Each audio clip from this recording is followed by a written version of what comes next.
अस्सलामुअलैकुम dear students. इस video में हम आज का एसएसटी जनरल फीमेल जोन 3 का कंप्लीट पेपर सॉल्व करेंगे जो कि आज 6 जुलाई 2026 को कंडक्ट हुआ है और जितने भी क्वेश्चंस हैं उनके करेक्ट ऑप्शंस विद एक्सप्लेनेशन जो है वो आपके साथ शेयर करेंगे। इसके अलावा डियर स्टूडेंट्स, आपके अक्सर कमेंट्स आते हैं कि आप अपने व्हाट्सएप चैनल का लिंक जो है हमारे साथ शेयर करें, तो इंशाल्लाह इस वीडियो के फर्स्ट कमेंट में जो है मैं अपने व्हाट्सएप चैनल का लिंक शेयर करूँगा, आप वहाँ से जो है ज्वाइन कर सकते हैं। तो चलिए आते हैं पेपर की तरफ। फर्स्ट नंबर क्वेश्चन है कि सेलेक्ट द करेक्ट सेंटेंस। इनमें से करेक्ट सेंटेंस कौन सा है? तो फर्स्ट नंबर ऑप्शन है कि he is the same age as I, he is the same age as me, he is of the same age as me, he is about the same age as me. Dear students, English में आपने हमेशा same चीज़ों को compare करना होता है। For example, subject को आप सब्जेक्ट के साथ कंपेयर कर सकते हैं। अगर एक ऑब्जेक्ट है तो दूसरा भी जो है ऑब्जेक्ट होगा ज़रूर। तो यहाँ पे अगर आप देख ले तो यह ही जो है वो ऑब्जेक्ट है और मी ही सब्जेक्ट है और मी जो है ये ऑब्जेक्ट है। यहाँ पे ही सब्जेक्ट है और मी जो है ऑब्जेक्ट है, यह भी ये केस है। तो यह अगर आप देख ले तो ही भी सब्जेक्ट है और आई भी जो है सब्जेक्ट है।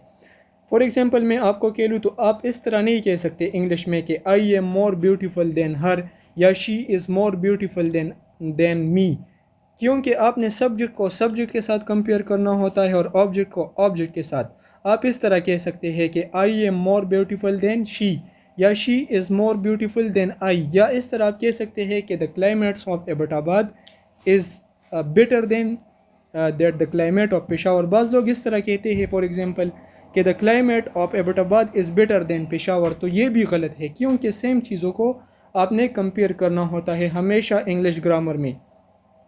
तो करेक्ट ऑप्शन जो है वो है ऑप्शन ए। नेक्स्ट इसके बाद है question number 2, the parliament of Pakistan consist of. तो पार्लियामेंट ऑफ पाकिस्तान जो है इसका जो करेक्ट ऑप्शन है वो है 2 हाउसेस एंड द प्रेसिडेंट।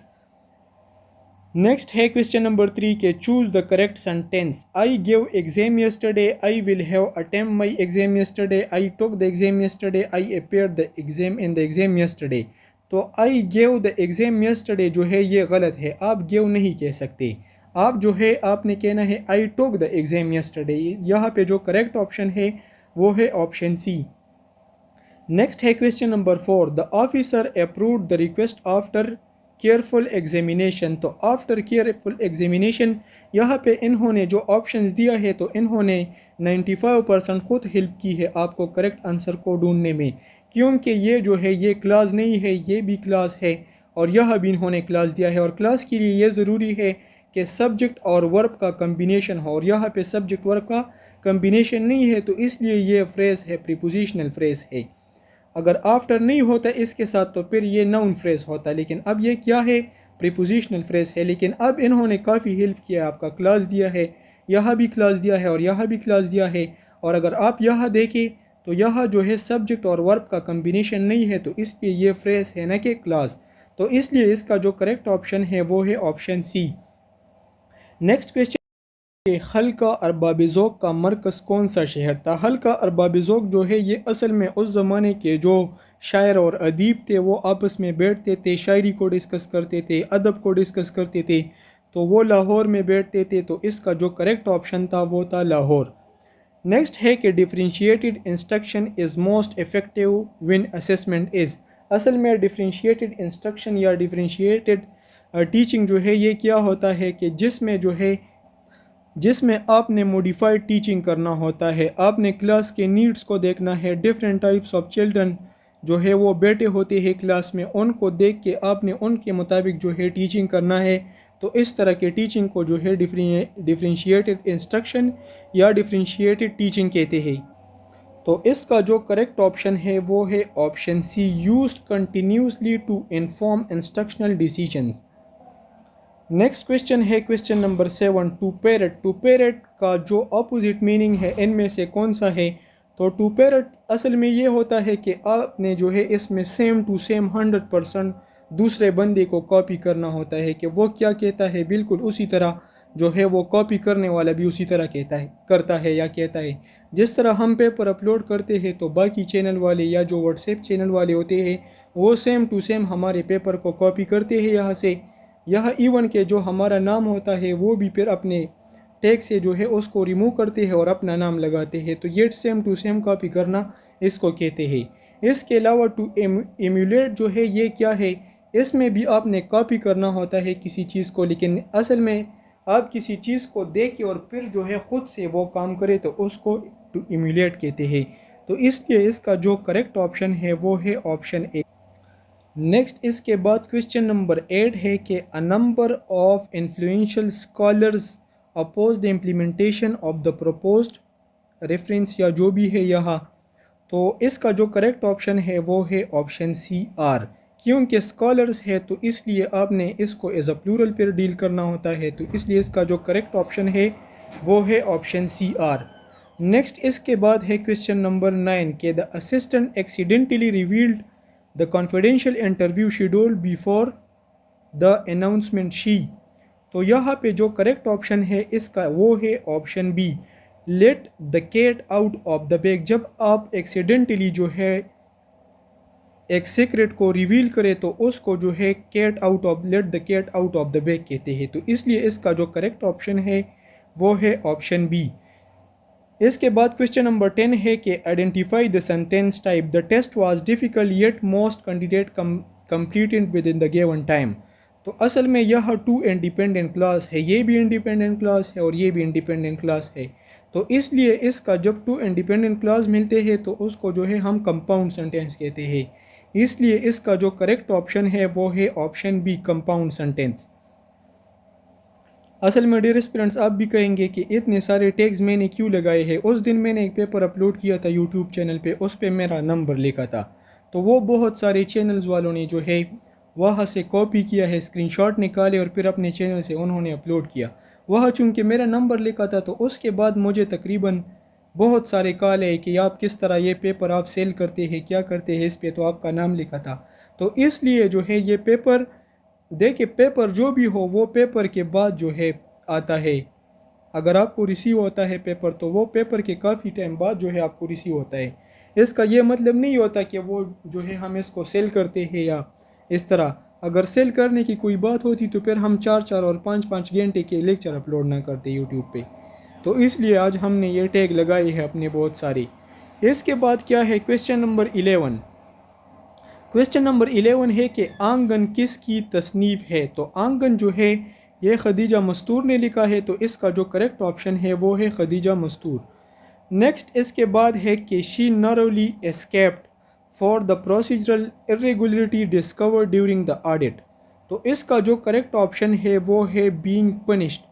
यहाँ पे असल में आपने क्या करना होता है कि आपने इस तरह के केस में जो है पैसिव जिरंड को यूज़ करना होता है। तो पैसिव जिरंड जो है वो बीइंग पनिश्ड है, तो इसका जो करेक्ट ऑप्शन है वो है option C. Next question number 13 है कि convert into indirect speech she said alas I failed in the exam. तो इसका जो करेक्ट ऑप्शन है वो है option A, she exclaim with sorrow that she had failed in the exam. तो इसका जो करेक्ट ऑप्शन है वो है ऑप्शन ए।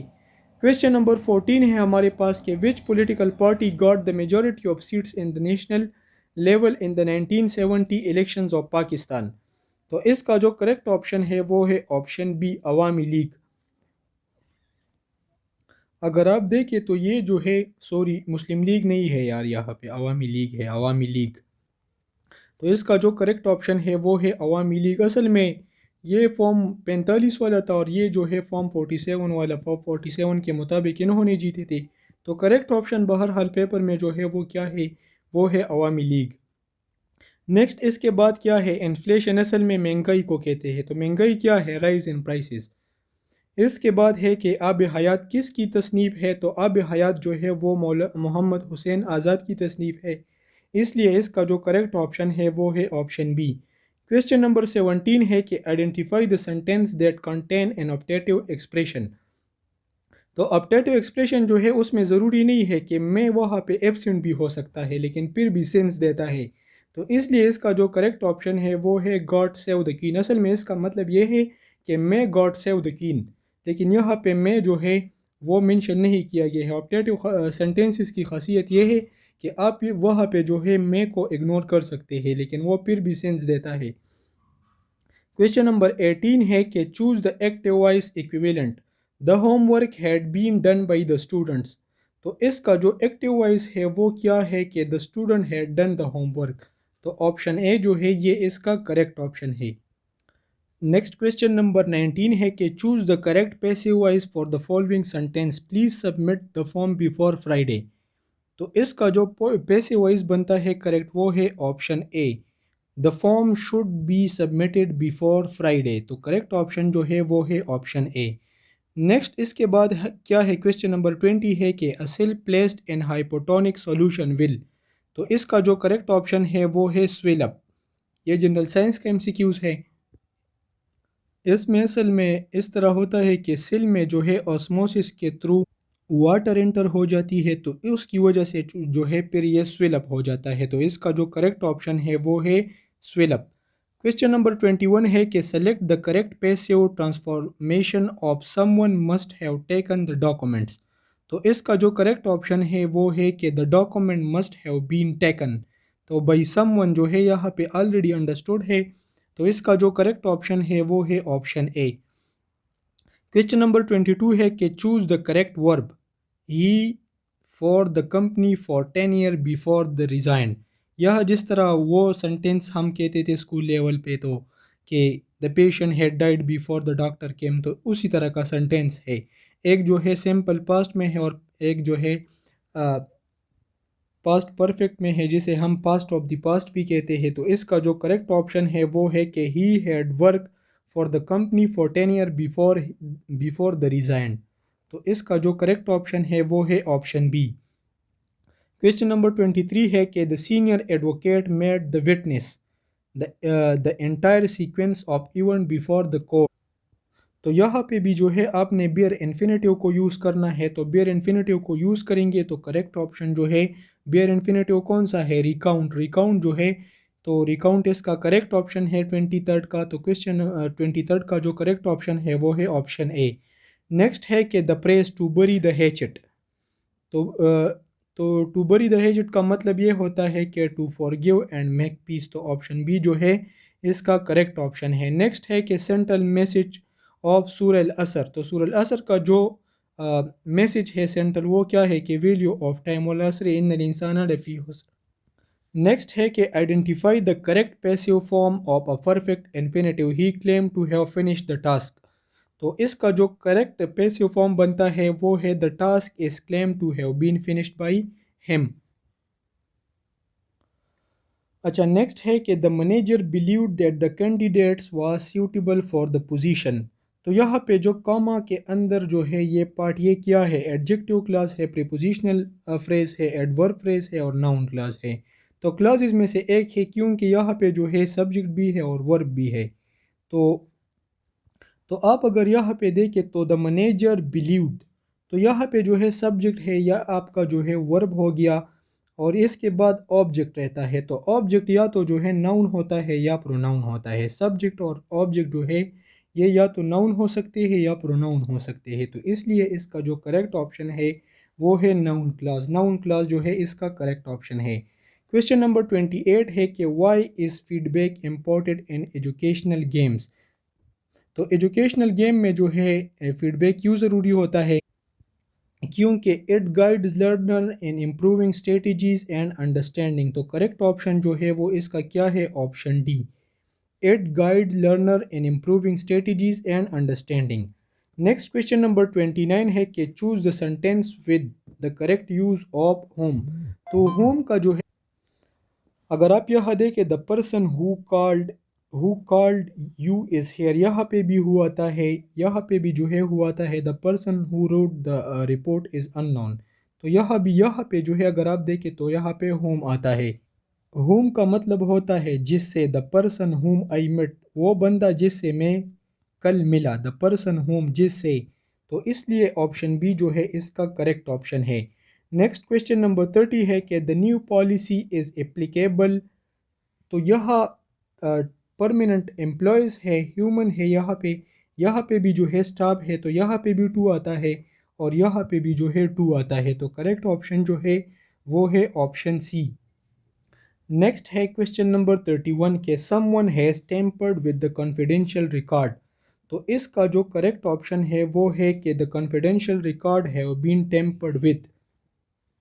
तो ऑप्शन सी जो है ये इसका करेक्ट ऑप्शन बनता है 31 का। नेक्स्ट क्वेश्चन नंबर 32 है कि एक्सप्रेस 19.66% इन डिसिमल। तो मैंने आपको ऑलरेडी बताया था अपने लेक्चर में। अब मैंने यहाँ पे जितने भी एमसीक्यूज़ डिस्कस किए हैं ये 100% इंग्लिश के एमसीक्यूज़ जो है वो मेरे नोट्स में अवेलेबल है। बाकी आप मेरा लेक्चर भी देख सकते हैं, वो भी यूट्यूब पे अवेलेबल है। पाक स्टडी के और साइंस के वो भी अवेलेबल है, मैथ्स के भी, और ये पेपर भी अवेलेबल है, आप ख़ुद कंपेयर कर सकते हैं। हम लोगों की तरह नहीं कहते कि 90% जो है वो मेरे नोट से आया था और 95% जो है वो मेरे नोट से आया था। सबसे पहले तो इन लोगों ने आपको तबाह किया, क्योंकि ये लोग आपको कहते थे कि लिटरेचर आएगा, लिटरेचर पढ़े। फिर आप लोगों का टाइम जो है इन्होंने इस पे वेस्ट किया कि लेसन्स को पढ़े। ये तो इजी काम है, बस स्टूडेंट्स को कहे कि लिटरेचर भी पढ़े, फिर इनको कहे कि लेसन्स के अंदर जो है वो भी पढ़े, वो भी पढ़े, ये भी पढ़े, बहुत सारे बुक्स इनको दे दे। आपको ऑलरेडी पता होगा कि ये नहीं पढ़ सकते इतने टाइम में। फिर पेपर के बाद ये क्लेम करे कि मैंने जो बताया था उससे जो है 95% पेपर आया था। बाकी ये लोग असल में क्या करते हैं, ये लोग असल में आपका टाइम जो है ये मिसगाइड करते हैं, आपको टाइम आपका जो है वेस्ट ये लोग करते हैं। और फिर पेपर के बाद इतने कॉन्फिडेंट के साथ आते हैं कि मेरे नोट से तो इतना % पेपर आया था, वो हुआ था, ये हुआ था। और इन ही लोगों ने जो है आपका टाइम तबाह किया था कि लेसन्स को पढ़े। आप मेरी जितनी भी वीडियोस है आप कोई एक मुझे दिखाए, मेरे मुंह से अभी तक लिटरेचर का नाम भी नहीं निकला ना। जो है लेसन के अंदर मैंने आप लोगों को इस तरह बताया था कि देखिए एक है कि last sermon of the prophet Muhammad सल्लल्लाहु अलैहि वसल्लम। अब इसके अंदर एक एमसीक्यूज़ है, तो इंग्लिश के पेपर में ये इंग्लिश पोर्शन में आपको वो क्यों देंगे, इसका तो इंग्लिश के साथ कोई ताल्लुक भी नहीं है। पेपर में आपको सिर्फ वो एमसीक्यूज़ दिए जाएंगे जिनका इंग्लिश के साथ कोई ताल्लुक हो। बाकी जो है ये सब कुछ आपके सामने है। तो 19.66% जो है इसको डेसिमल में किस तरह कन्वर्ट करना है कि 19.66 और डेसिमल की परसेंटेज की जगह क्या लगाएंगे, बाई 100 लगाएंगे, तो ये कट जाएंगे और ये जो है यहाँ तो 0.1966। ऑप्शन डी जो है ये इसका करेक्ट हो। अच्छा, नेक्स्ट है कि it is essential that the report submitted be submitted being submitted. तो असल में यहाँ पे subjective mood off the verb use होता है, तो बी सबमिटेड का असल में ये मतलब होता है कि should be submitted before the board meeting begins. तो यहाँ पे जो है बी सबमिटेड इसका करेक्ट ऑप्शन है। नेक्स्ट है कि hard she may go for she can not beat us in the exam, कि जितना भी वो सख्ती करे, जितना भी, हाउ एवर, जितना भी वो करे तो वो हमें एग्ज़ाम में बीट नहीं कर सकती। तो हाउ एवर जो है यहाँ पे करेक्ट ऑप्शन है। आब हयात की बुनियादी अहमियत क्या है, तो ये जो है उर्दू अदब की पहली बाकायदा तारीख है। तो इसका जो करेक्ट ऑप्शन है वो है ऑप्शन बी। क्वेश्चन नंबर 36 है something shining brightly and radiating. तो जो चीज़ ज़्यादा चमकदार होता है, रेडिएटिंग होता है, उसको जो है एफ्लोजन कहते हैं। तो ऑप्शन बी जो है वो इसका करेक्ट ऑप्शन है। नेक्स्ट है कि a comb is an example of thermostatic plastic, thermoplastic और natural polymer all of these. असल में अगर यहाँ पे जो है सिंथेटिक पॉलीमर्स होता तो वो भी इसका करेक्ट ऑप्शन बनता, लेकिन थर्मोप्लास्टिक जो है ये असल में जो सिंथेटिक पॉलीमर्स होते हैं उस कैटेगरी में आते हैं। तो इसलिए नेचुरल पॉलीमर्स नहीं बल्कि जो सिंथेटिक पॉलीमर्स होते हैं और फिर सिंथेटिक पॉलीमर में जो थर्मोप्लास्टिक होते हैं वो जो है कम उसमें आते हैं, उससे बनता है। तो इसलिए 37 का जो करेक्ट ऑप्शन है वो है ऑप्शन बी। क्वेश्चन नंबर 38 है कि change into indirect speech she asked whether I had receive the message. तो इसका जो डायरेक्ट है वो क्या है कि she said did you receive the message. Question number 39 है कि अहादीस narrated by only two narrator is called. तो इसका जो करेक्ट ऑप्शन है वो है ऑप्शन सी, अजीज़। नेक्स्ट है क्वेश्चन नंबर 40। क्वेश्चन नंबर 40 है कि change into indirect speech she asked me if I had visited London. तो इसका जो करेक्ट ऑप्शन है वो है option B, she asked did you visit London. Question number 41 है कि because he is easy on the eye as well as skillful in all situation his presence is hailed by all around him। तो यहाँ पे जो है option with correct meaning of easy on eye easy on I का क्या मतलब होता है? जो आंखों को अच्छा लगता है, जो आप जिसको देखकर आप सेटिस्फाई फील करें, तो प्लीजेंट टू लुक एट। तो इसका जो करेक्ट ऑप्शन है वो है ऑप्शन डी। क्वेश्चन नंबर 42 है कि पेरोकियल जो है इसका मतलब होता है जो मकामी होता है, जो ब्रॉड माइंडेड नहीं होता, नियरेस्ट इन मीनिंग। तो इसका जो करेक्ट ऑप्शन है नियरेस्ट मीनिंग वो है नैरो माइंडेड। क्वेश्चन नंबर 43 है कि identify the subordinating conjunction use to express contrast.